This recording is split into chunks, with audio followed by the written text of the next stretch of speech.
03 dasar letak menuju ke mimbar tilawah. Assalamualaikum warahmatullahi wabarakatuh. Waalaikumsalam warahmatullahi wabarakatuh.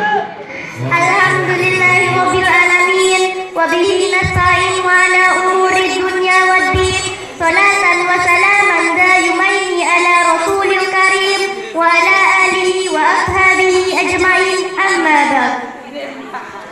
Allahumma aslih ummata Muhammadin sallallahu alaihi wasallam wa farrija ummati Muhammadin sallallahu alaihi wasallam warham ummata Muhammadin sallallahu alaihi wasallam.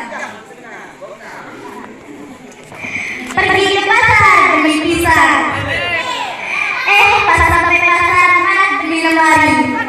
Saya ucapkan selamat datang, terima kasih juga yang sudah kembali.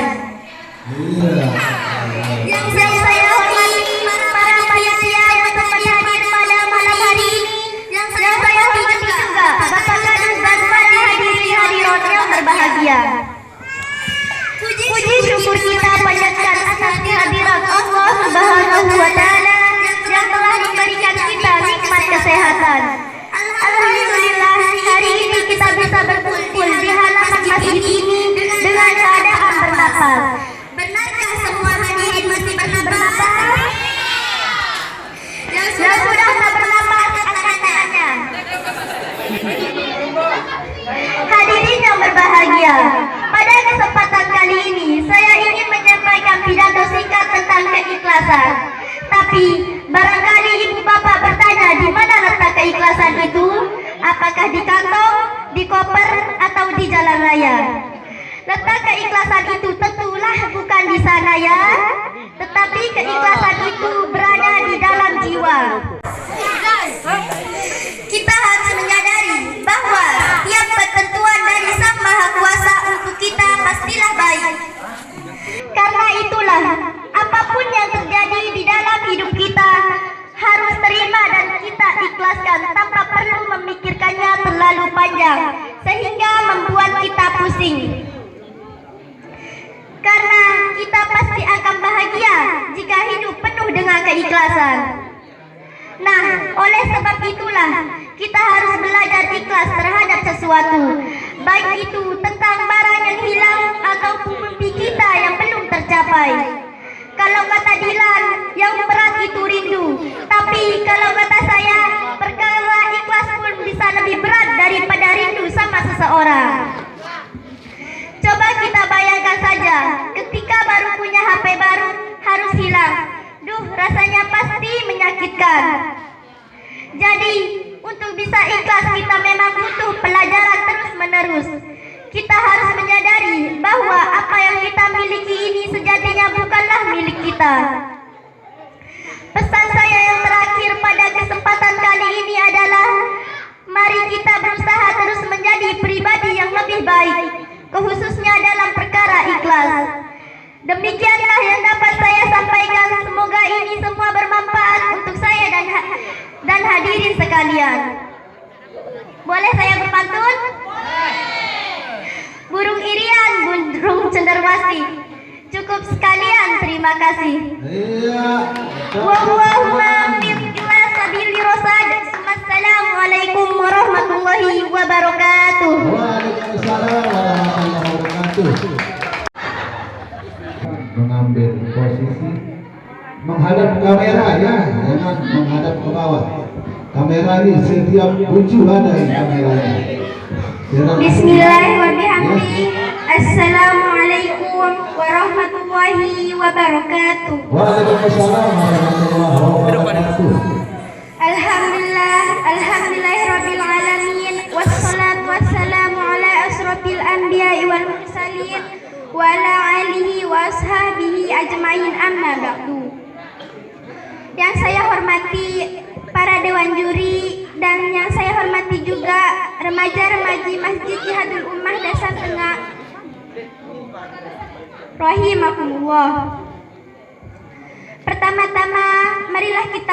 panjatkan puja beserta puji syukur atas kehadirat Allah Subhanahu wa Ta'ala yang telah memberikan kita nikmat sehingga kita bisa berkumpul di tempat yang sangat mulia ini. Alhamdulillah. Kedua kalinya tak lupa kita haturkan selawat beserta salam atas junjungan Nabi besar kita Muhammad Sallallahu Alaihi Wasallam yang telah membawa kita dari jalan berliku-liku menuju jalan yang lurus, dengan kata lain ihdinas siratal mustaqim. Baiklah hadirin, berdirinya saya di sini untuk menyampaikan sebuah pidato yang berjudul Bulan Ramadan. Hadirin yang berbahagia, bulan Ramadan merupakan bulan yang sudah sangat jelas sekali bagi umat Islam yang melaksanakan kewajiban beribadah puasa yang dilakukan selama 1 bulan penuh. Selain dalam Al-Quran, kitab Taurat dan kitab Injil juga menjelaskan keutamaan berpuasa. Zaman dahulu Yahudi juga melaksanakan ibadah puasa, tidak makan dan tidak minum, kecuali hanya sekali. Para sedekat kaum Nasrani juga membuat aturan-aturan sendiri. Dan ada puasa daging, dan ada puasa ikan, dan juga ada berpuasa telur. Begitu juga para penyembah berhala pun melaksanakan puasa dan dapat meredakan kemarahan berhalanya yang mereka anggap sebagai Tuhan. Jadi semua agama sebenarnya juga sama-sama mengakui kebenaran dan keutamaan ibadah puasa. Akan tetapi caranya kita berbeda-beda. Puasa menurut syariat Islam adalah meninggalkan hal-hal yang membatalkan seperti makan, minum, dan hawa nafsu mulai dari fajar subuh sampai terbenamnya matahari dengan niat melaksanakan ibadah puasa. Hadirin yang berbahagia, Nabi Muhammad SAW berfirman, kewajiban berpuasa pada bulan Sya'ban tahun kedua Hijriah. Kemudian tahun tersebut beliau dan para sahabatnya melaksanakan ibadah puasa. Sedangkan hikmah berpuasa diantaranya adalah 1.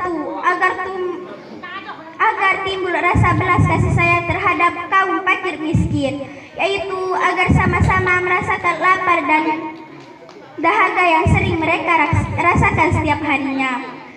2. Mencerdaskan akal seperti yang dinasihatkan oleh Luqman kepada putranya, wahai anakku, jika perut kalian penuh dengan makanan, maka pikiran kalian akan tidur atau tidak berfungsi. 3. Menyehatkan tubuh seperti sabda Nabi, berpuasa salah satu maka kamu, jiwa dan raga akan merasakan sehat. 4. Mengurangi hawa nafsu. 5. Mengurangi pengeluaran harian. Sekian dari saya. Assalamualaikum warahmatullahi wabarakatuh. Waalaikumsalam warahmatullahi wabarakatuh. Sedikit pidato yang berjudul bulan yang mulia, yaitu bulan Ramadan. Bulan yang ditunggu itu tidak lain adalah bulan Ramadan yang telah dipilih oleh Allah Subhanahu wa Ta'ala sebagai bulan puasa, di mana puasa pada bulan tersebut termasuk rukun, tiang atau pilar dari pilar-pilar Islam. Dan Allah Ta'ala telah menjadikan puasa sebagai kewajiban dan salat tarawih pada malam harinya sebagai sarana agar terhubung dan sampai kepadanya. Allah Ta'ala telah menyeru para kaum muslimin yang telah dibebani tanggung jawab untuk melaksanakan syariat Allah, untuk melakukan ketentuan syariat puasa ini, yaitu dalam firman-Nya, ya ayyuhallazina amanu kutiba alaikumus syiyamu kama kutiba alal ladzina min qablikum la'allakum tattaqun, yang artinya, wahai orang-orang yang beriman, diwajibkan atas kamu berpuasa sebagaimana diwajibkan atas orang sebelum kamu agar kamu bertakwa. Quran Surah Al-Baqarah ayat 183. Kemudian Allah Subhanahu wa Ta'ala telah menjelaskan bahwa puasa itu diwajibkan pula kepada umat sebelumnya. Dan Allah Subhanahu wa Ta'ala telah Jadi puasa bukanlah syariat yang pertama kali disyariatkan kepada umat Rasulullah SAW, sehingga tidak ada alasan untuk meremehkannya. Dan Allah Subhanahu wa Ta'ala telah mendorong mereka agar menerima dan melaksanakannya. Oleh karena itulah puasa tidak hanya menahan diri dari apa yang Allah haramkan. Dengan kata lain, orang yang berpuasa itu hendaklah ia lakukan dengan sepenuh hati, lahir dan batin. Sekian dari saya, wabillahi taufiq wal hidayah. Wassalamualaikum warahmatullahi wabarakatuh. Waalaikumsalam warahmatullahi wabarakatuh. Ya, demikian tadi untuk penampilan peserta yang tadi atas nama Hikmatul Hulmi, letusan RT 01.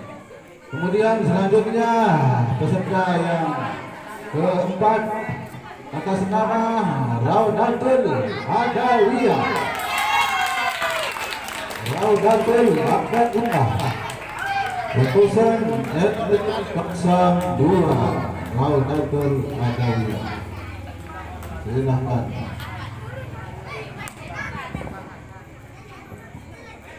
Assalamualaikum warahmatullahi wabarakatuh. Waalaikumsalam warahmatullahi. Bismillahirrahmanirrahim. Assalamualaikum. Terus, Alhamdulillahirabbil alamin. Wassalatu wassalamu ala asrafil anbiya'i wal mursalin wa ala alihi wa sahbihi ajma'in, amma ba'du. Pertama-tama, marilah kita panjatkan puja puji syukur kehadirat Allah yang telah memberikan kita nikmat, taufik serta hidayahnya, sehingga kita bisa berkumpul di tempat yang mulia ini. Salawat beserta salam tidak lupa kita haturkan kepada junjungan alam Nabi besar kita Muhammad sallallahu alaihi wasallam, yang telah membawa kita dari zaman jahiliyah menuju zaman yang terang benderang, yakni ad-dinul Islam. Yang saya hormati Bapak Dewan Juri dan yang saya cintai kakak-kakak pembina, di malam yang berkah ini izinkan saya menyampaikan sedikit pidato yang berjudul memperingati malam Nuzulul Quran. Bulan suci Al-Quran diturunkan pada bulan suci Ramadan, tepatnya pada tanggal 17 Ramadan. Karena pada tanggal 17 Ramadan merupakan tonggak panjang bagi seluruh umat manusia, yang memisahkan dari zaman unta sampai zaman menaiki mobil. Dalam Al-Quran surah Al-Anfal ayat 41, yang artinya, sesungguhnya kami telah menurunkan Al-Quran pada hamba kami Muhammad pada hari Furqan, yaitu di hari bertemunya dua pasukan Allah Maha Kuasa atas segala-galanya. QS Al-Anfal ayat 41. Saudara hadirin hadirat yang dimuliakan Allah Subhanahu wa Ta'ala, Allah Subhanahu wa Ta'ala telah menjelaskan secara terperinci mengenai Al-Quran, yang artinya, pertama, Al-Huda, petunjuk; kedua, Al-Furqan, pemisah antara hak dan yang batil; ketiga, Al-Mubayyin, pemisah rahmat sebagai bukti kasih; keempat, An-Nur, penerang kehidupan. Itu semua membuktikan betapa agungnya Al-Quran. Maka Al-Quran adalah sebagai konsep dasar untuk bekal kehidupan, baik di dunia maupun di akhirat. Sekian, terima kasih. Wassalamualaikum warahmatullahi wabarakatuh. Waalaikumsalam warahmatullahi wabarakatuh. Novia Maharani, utusan RT 03. Novia Maharani. Hasan, silakan. Tim. Alhamdulillahirabbil alamin wa bihi nasta'in wala umurid dunya waddin wassalatu wassalamu ala asrofil anbiya'i wal mursalin wa ala alihi wa sahbihi ajma'in, amma ba'du. Yang saya hormati para panitia yang sempat hadir pada malam hari ini, yang saya hormati juga Bapak Kadus dan hadirin hadirat yang berbahagia. Terus. Ada kita butuh. Pertama-tama marilah kita panjatkan puji syukur kehadiran Allah Subhanahu wa taala yang telah melimpahkan kita nikmat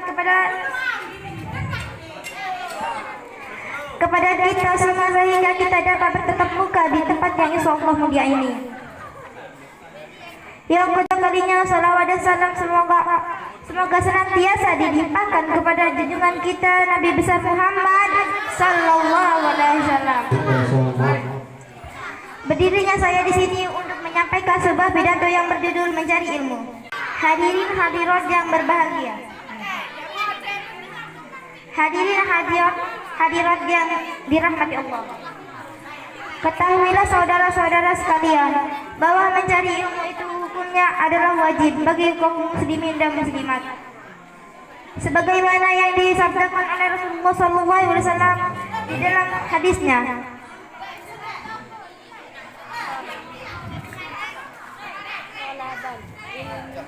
Sebagaimana yang disabdakan oleh Rasulullah SAW di dalam hadisnya, utlubul ilma minal mahdi ilal ladi. Carilah ilmu itu dari sejak kamu lahir sampai masuk ke liang kubur. Kenapa Rasulullah SAW mewajibkan umatnya untuk mencari ilmu? Karena ilmu adalah sangat penting bagi kehidupan manusia di dunia.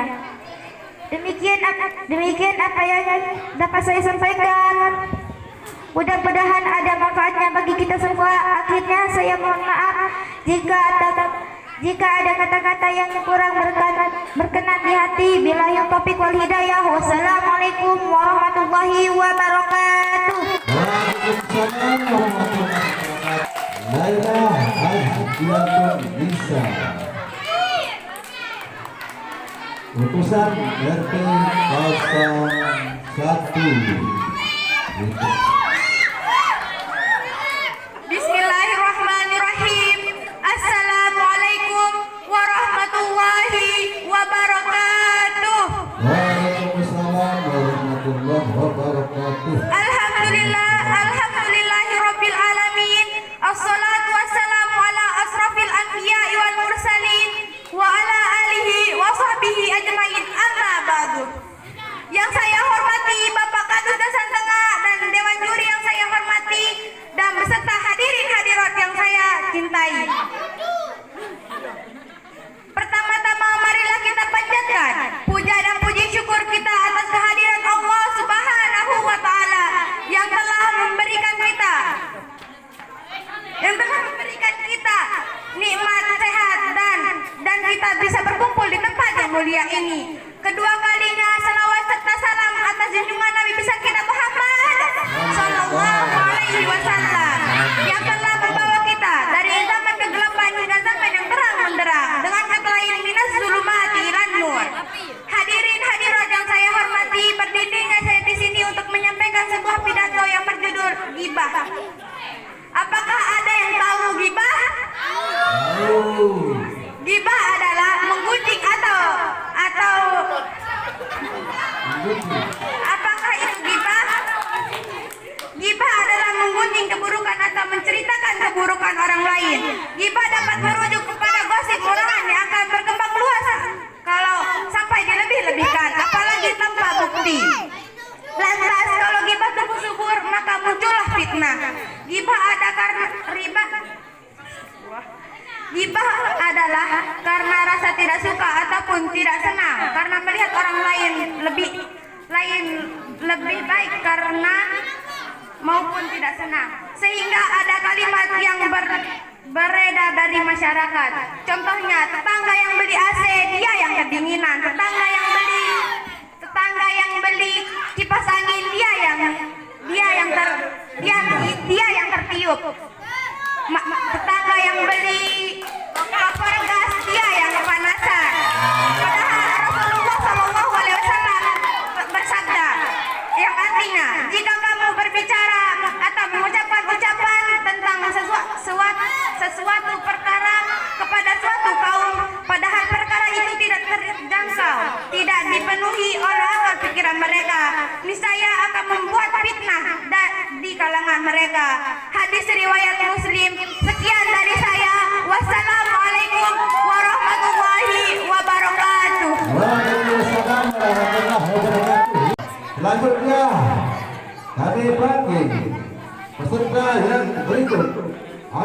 bernama Wulandari.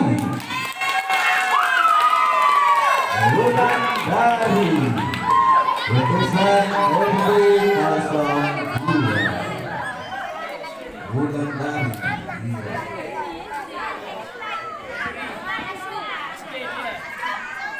Bismillahirrahmanirrahim. Assalamualaikum warahmatullahi wabarakatuh. Waalaikumsalam warahmatullahi wabarakatuh. Yang saya hormati Bapak Dewan Juri dan kakak-kakak panitia yang saya cintai. Berdirinya saya di sini akan menyampaikan sebuah pidato yang berjudul Sabar. Hadirin sekalian yang saya hormati, Allah Subhanahu wa Ta'ala selalu menghendaki umatnya untuk berlaku sabar dan lapang dada dalam melakukan segala hal. Sabar sendiri merupakan kata sempurna bahasa Arab yang bermakna menahan diri. Perilaku sabar akan mudah ditetapkan jika kita memahami makna dan hikmah yang diperoleh atas amalan sabar. Oleh sebab itu, mulailah sendiri diri untuk membiasakan diri menerapkan sabar dalam kehidupan sehari-hari. Sekian dari saya, jika ada salah kata saya mohon maaf. Wassalamualaikum warahmatullahi wabarakatuh. Waalaikumsalam warahmatullahi wabarakatuh. Ya, tidak bersingkat. Boleh saya kah berpantun? Iya, boleh. Silakan.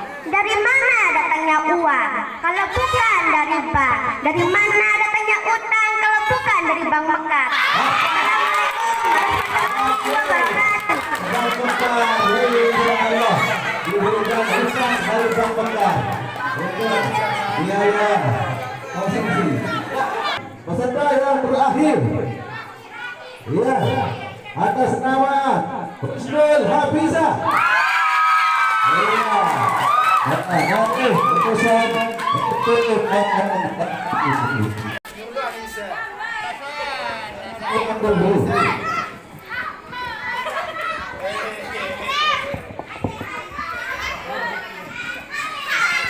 Bismillahirrahmanirrahim.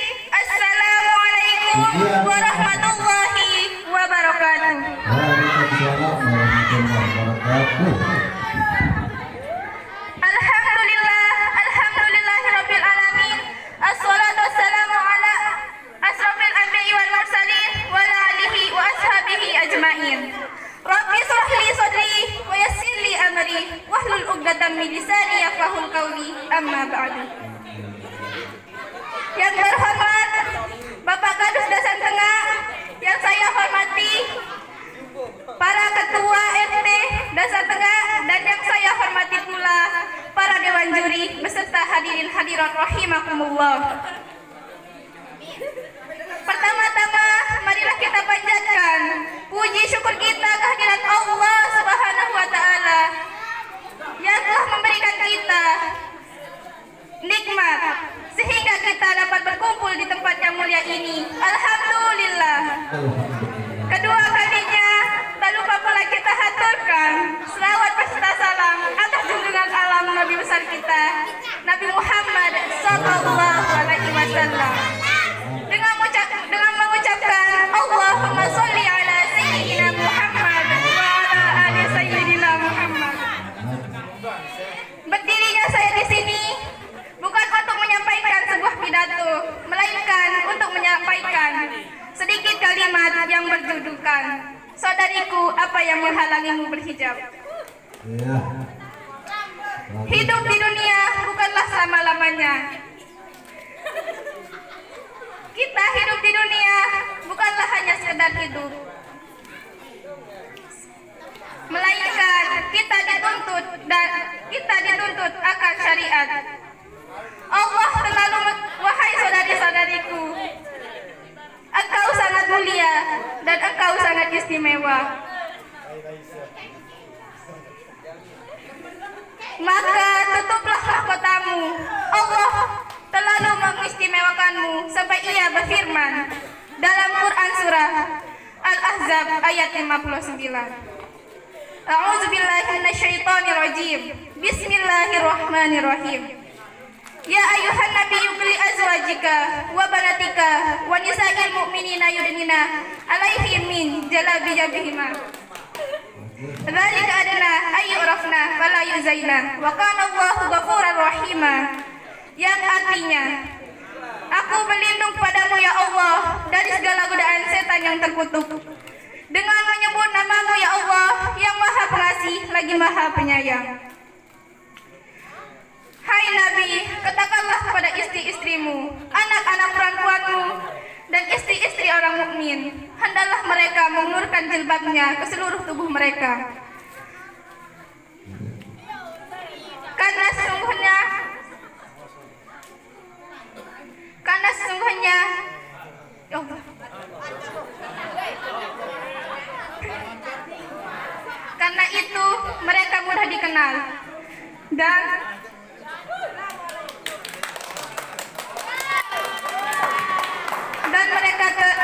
mereka tidak diganggu. Dan Allah Maha Pengasih lagi Maha Penyayang. Sekian dari saya, kurang lebihnya mohon maaf. Wassalamualaikum warahmatullahi wabarakatuh. Waalaikumsalam warahmatullahi wabarakatuh. Yang terakhir dari anak kita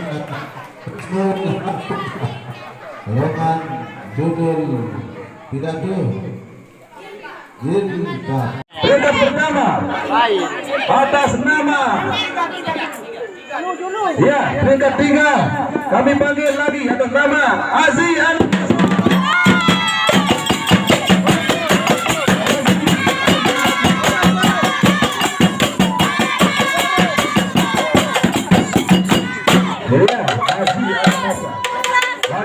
kemudian peringkat kedua lagi-lagi Dina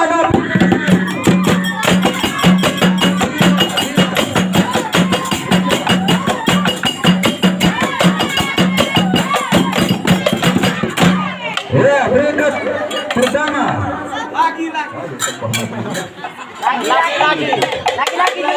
lagi-lagi Husnul Hafizah.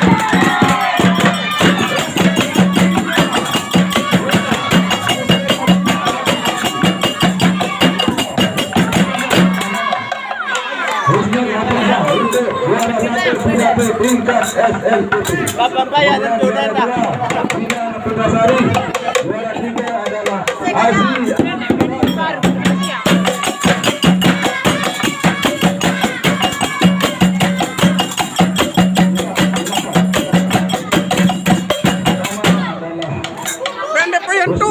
Langsung. Juara 1 pidato tingkat SMP.